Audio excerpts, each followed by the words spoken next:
Assalamualaikum, salam Malaysia Madani. Kanta 744 dimulakan dengan rangkuman berita utama dalam segmen esensi. Rang Undang-Undang Mahkamah Syariah bidang kuasa jenayah dijangka dibentang semula di Parlimen tahun ini. Ketika ini, sesi lebat urus bagi meminda RUU 355 itu berada di peringkat akhir. Menteri Jabatan Perdana Menteri Allahyarwah Agama maklumkan laporannya akan dibawa ke Kabinet sebelum dibentang di Parlimen. Satu perbincangan mengenainya akan turut diadakan bersama Perdana Menteri. KKM akan pertimbang langkah sediakan kawasan khas merokok terutama bagi premis makanan di kawasan sempit seperti Jalan Alor di Bukit Bintang, Ibu Negara. Menterinya akui peraturan semasa yang menetapkan jarak 3 meter dari premis makanan untuk merokok sukar dipatuhi di kawasan berkenaan. Ini kerana setiap premis perniagaan terletak sangat dekat antara satu sama lain. Keperluan disediakan kawasan khas merokok mengambil contoh pelaksanaannya di beberapa negara lain. Lebih ramai pelajar Malaysia akan dihantar mengikuti pengajian dalam bidang TVET di luar negara. Timbalan Perdana Menteri Datuk Seri Dr. Ahmad Zahid Hamidi memaklumkan langkah itu selari hasrat perkasa sektor TVET tempatan. Kerajaan turut mempertimbang untuk tambah allowance sara hidup pelajar yang akan melanjutkan pengajian dalam bidang berkenaan di luar negara. Usaha tambah baik liputan perlindungan kepada penggiat seni dan pengamal media terutama wartawan sambilan sedang dilaksana. Menteri Komunikasi maklumkan beberapa mekanisme boleh dipertimbang termasuk memperluas perlindungan skim keselamatan sosial pekerjaan sendiri per kesok. Perbincangan mengenainya akan dibuat bersama Menteri Sumber Manusia dan pihak Perkeso hari ini. Isu berkaitan bekalan beras negara antara agenda utama mesyuarat khas Majlis Tindakan Sara Hidup Negara NACOL Jumaat ini. Ia akan dipengerusikan Perdana Menteri. Pengumuman rasmi berkaitan beras negara akan dibuat KPKM selepas keputusan di Muktamad NACOL. Jika keputusan itu besar dan melibatkan implikasi kewangan, ia akan dibawa kepada Jemaah Menteri. Musim panas dan kering yang melanda negara khususnya di Kedah tidak jejaskan aktiviti tanaman padi di kawasan muda. MADA menyatakan prestasi kemajuan tanaman padi bagi musim 2 2023 mencapai 99.3% setakat semalam yang melibatkan kawasan seluas 100,011 hektar.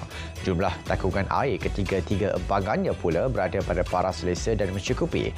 Ia dapat tampung keperluan sumber pengairan untuk aktiviti tanaman padi musim ini.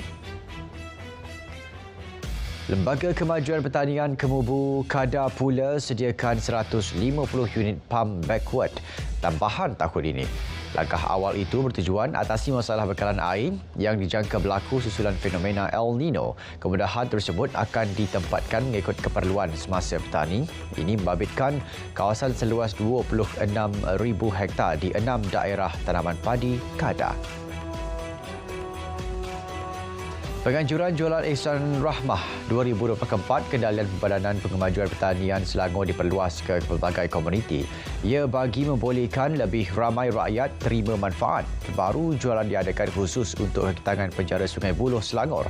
Pelbagai barangan keperluan asas ditawar pada harga berpatutan. Ia diakui dapat meringankan beban kewangan pengguna.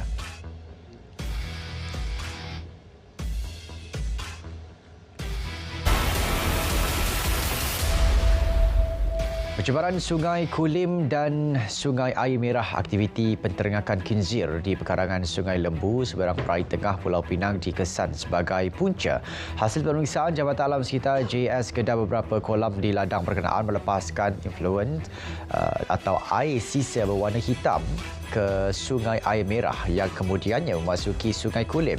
Pengarah JAS Kedah maklumkan laporan telah dibuat kepada JS Pulau Pinang untuk tindakan selanjutnya. Sementara itu, ladang ternakan khinzir berkenaan telah diarah tutup serta-merta. Arahan dikeluarkan Jabatan Perkhidmatan Veterina selepas mendapati ladang itu tiada lesen sah untuk beroperasi. Pemilik ladang diarah kosongkan ladang selain perlu berikan jadual pergerakan khinzir dari ladang terbabit ke rumah sembelihan.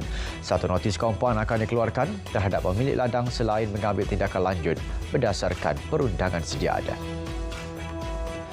Operasi mencari dan menyelamat seorang lelaki yang dikuatiri lemas di pantai Batu Buruk semalam disambung hari ini. Pengarah Maritim Terengganu memaklumkan operasi kembali diaktifkan pukul 7 pagi.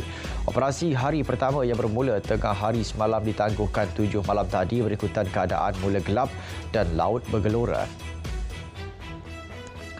Misteri kehilangan seorang pemuda di Taman Malihah Kuching 3 hari lalu terjawab selepas mayatnya ditemukan terapung di Sungai Bintawa awal pagi semalam. Menurut Ketua Polis Daerah Padawan, mangsa Muhammad Hanafi Muhammad Nasir, 35 tahun, ditemukan oleh orang awam sekitar pukul 8 pagi. Hasil pengecaman mangsa oleh keluarganya turut mengesahkan mayat itu adalah Muhammad Hanafi yang dilaporkan hilang pada 15 Februari lalu. Kes tersebut diklasifikasikan sebagai mati mengejut. Pendapatan haram warga asing di Setia Alam Selangor digempur Jabatan Imigresen. 132 pendatang asing tanpa izin terdiri daripada warga Indonesia dan Bangladesh ditahan. Pendapatan haram itu wujud sejak 4 tahun lepas.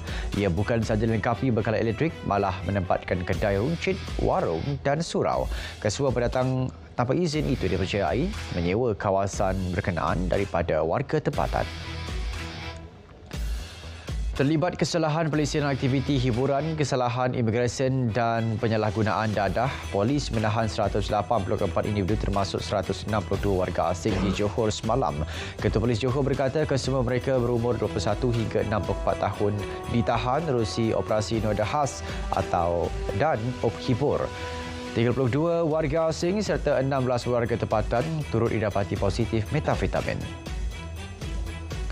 Sebuah lori dan sebuah van disita GPJ Sungai Betani dipercayai terlibat kegiatan penyeludupan minyak diesel. Pengarah GPJ Kedah berkata kedua-dua kenderaan telah diubah suai dengan tangki tambahan ditahan di stesen minyak berhampiran Yara Park dan Bandar Putrajaya. Operasi khas perayaan Tahun Baru Cina itu turut menyita 3 buah lori, 2 van dan sebuah motosikal.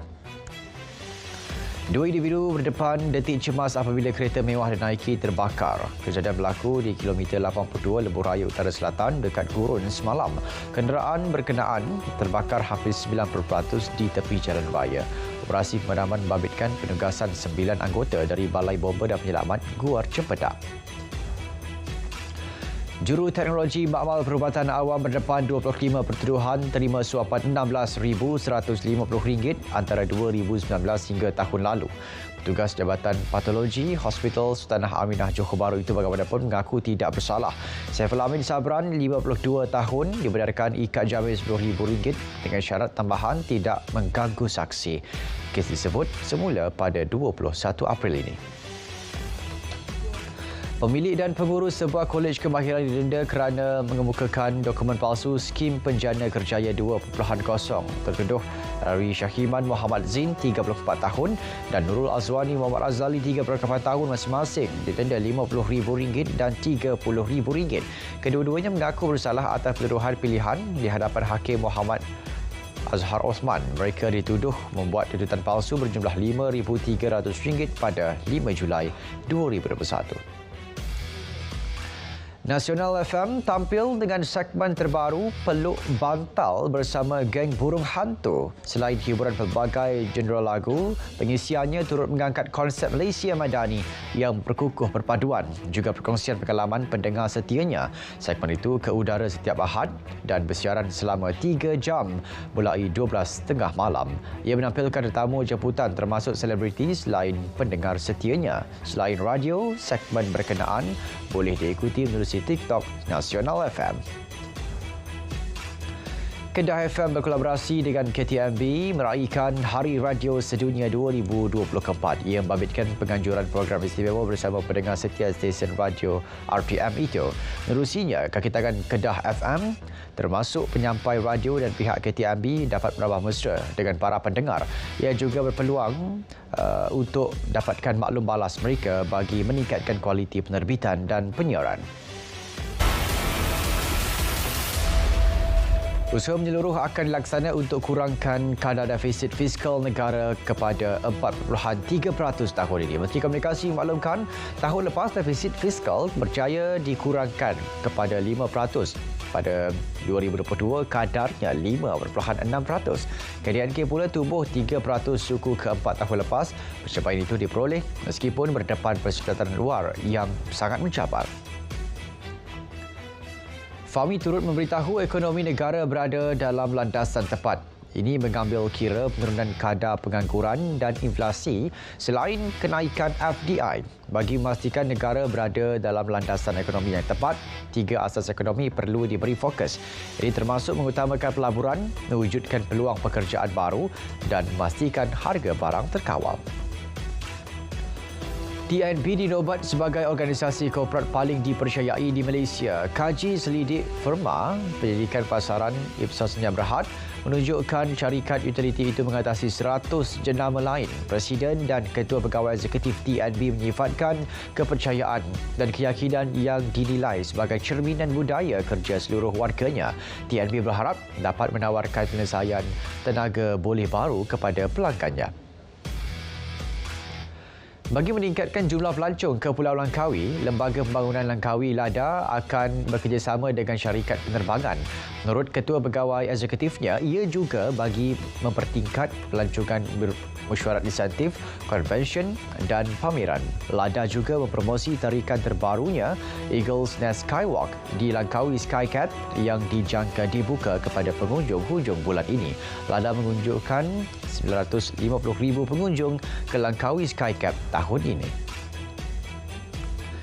Jumlah pelancong Muslim yang memilih percutian di atas kapal pesiaran di rantau ASEAN catat peningkatan. Ia menyaksikan lonjakan 56% antara tahun 2019 hingga 2023. Laporan kapal pesiaran Mesra Muslim 2024 dikeluarkan Mastercard dan Crescent Rating menunjukkan pasaran utamanya termasuk Singapura, Indonesia dan Malaysia.